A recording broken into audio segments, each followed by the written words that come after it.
Join our family of creators. Your support means the world to us. Subscribe now to the Content Creator channel. Your support keeps us motivated and helps us bring you fresh, exciting content every week. Hit that subscribe button and be part of our journey. Tonight, we begin with a question that cuts to the very heart of American politics, that echoes in factory towns, office parks, and homes across the country. Is Donald Trump truly on the side of the American worker? For years, his political identity has been built on the promise of being their ultimate champion, a billionaire populist who understands the struggles of the working class. He vowed to bring back jobs, renegotiate trade deals, put America first. But as we stand here today, it is essential to look beyond the rallies and the rhetoric. We must ask if the promises made were promises kept. The narrative is a powerful one. It speaks of forgotten men and women, communities hollowed out by globalization, a system that no longer works for them. To understand it fully, we must also look at other prominent figures who claim to be fighting for the same cause. One such figure is Florida Senator Marco Rubio, a man who has held several key positions in public life and has his own distinct vision for empowering workers. By comparing their words to their actions, we can start to understand who is truly fighting for the paychecks, the security, the dignity of American workers. And that is what we intend to do.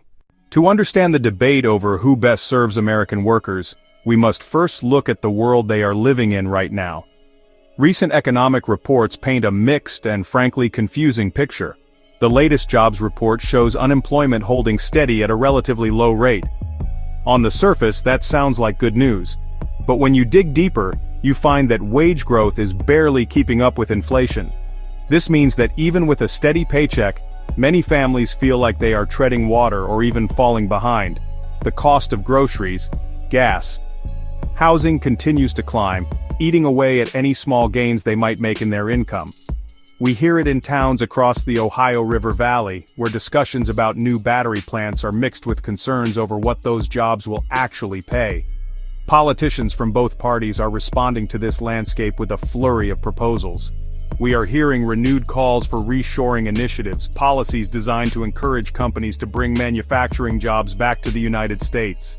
There is also a vigorous debate unfolding in Washington over federal investments in infrastructure and technology, with proponents arguing these projects will create high-paying jobs for decades to come. But for the average worker, these high-level debates can feel distant and abstract. What matters to them is whether they can afford to fill up their car, whether their child can get a good education, and whether they can retire with dignity. The challenge is to cut through the noise and figure out which approach, if any, will make a tangible difference in their lives. So what does it truly mean to champion American workers? The phrase is used so often by politicians that it can start to lose its meaning. At its core, championing workers is about taking concrete actions that improve their daily lives, their financial security, and their opportunities for the future. It means fighting for policies that lead to the creation of good-paying jobs, the kind of jobs that can support a family. Not just keep a person hovering above the poverty line. This is the standard by which we must measure our leaders. To understand Marco Rubio's approach to worker issues, it's important to look at the different roles he has played in his public life. His career has spanned local politics, state politics, and national politics. Each role gave him a different perspective on the economy and working families. He has worn 4 different hats, 4 chapters in his journey. It began in local Florida politics. First hat, city commissioner for West Miami. Grassroots politics, zoning issues, local parks, immediate concerns of residents, direct contact with small business owners and local workers. Second hat, state representative in the Florida House, state-level issues, tax policy, education funding. His political philosophy took shape on a larger stage. Third hat, Speaker of the Florida House, significant influence. He could set the legislative agenda. He was the leader who decided which bills would be debated and voted on. Build consensus, manage a diverse caucus of lawmakers, pass major legislation impacting Florida's business climate and workforce. Fourth hat, United States Senator. Since 2011, he has represented Florida in Washington, D.C. His work during this period often revolved around cutting taxes, reducing the size of government, which he argued would create jobs and stimulate economic growth. This was a classic, conservative approach to economic policy. One key area Rubio focused on was property tax reform. As Florida's housing market soared, property tax bills rose, putting strain on homeowners and working families. Rubio advocated capping property taxes, saying it would leave more money in ordinary Floridians' pockets. But his record also shows skepticism toward programs meant to directly aid workers. He generally voted against raising the state's minimum wage and opposed expanding state-funded social safety nets. His view: government should get out of the way, letting the free market create opportunity. When Marco Rubio ascended to the role of Speaker of the Florida House in 2006, he became one of the most powerful politicians in the state. This position gave him immense control over the legislative agenda. Before the gavel, he traveled the state with 100 innovative ideas for Florida's future, a listening tour. The book that followed became his blueprint. As Speaker, his signature achievement was a sweeping property tax reform package. But his tenure coincided with the Great Recession. The crisis shifted Rubio from cutting taxes to cutting spending. He presided over budget reductions that hit state agencies, education, and social services. He called it fiscal discipline. Many state employees felt the cuts, as did people relying on government services. Critics said it harmed the vulnerable and weakened support for workers. When Marco Rubio arrived in the United States Senate in 2011, he brought his free market philosophy to Washington. In his early years, his record largely mirrored his time in the Florida legislature, cutting federal spending, reducing regulations. Key supporter of the 2017 Tax Cuts and Jobs Act, that landmark law delivered significant tax reductions for corporations, based on the theory it would spur investment and job creation. Then Donald Trump's rise and the shifting GOP landscape changed the context. Rubio began to speak about common good capitalism. The idea, markets should serve the nation and its workers, not just shareholders. He started to question free trade. He started to question globalization. He saw populist messages about lost manufacturing jobs and unfair competition from China resonating with voters. This evolution shows up in his recent legislative efforts.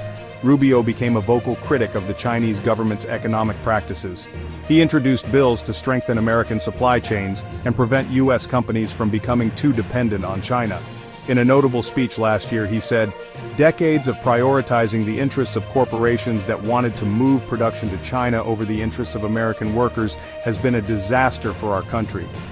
He now shows a willingness to use government to protect specific American industries and workers, a complex blend of old-school conservatism and new-school populism. When we place the records of Donald Trump and Marco Rubio side by side, we see two very different approaches to championing the American worker. Donald Trump's approach is defined by tariffs and trade wars. His signature policy was to impose steep taxes on imported goods, particularly from China, with the goal of making American-made products more competitive. He operated through economic pressure and direct negotiation, often using Twitter to praise or condemn specific companies. Marco Rubio offers a more complex, policy-driven approach. While he supports a tough stance on China, he focuses less on broad tariffs and more on targeted strategic investments.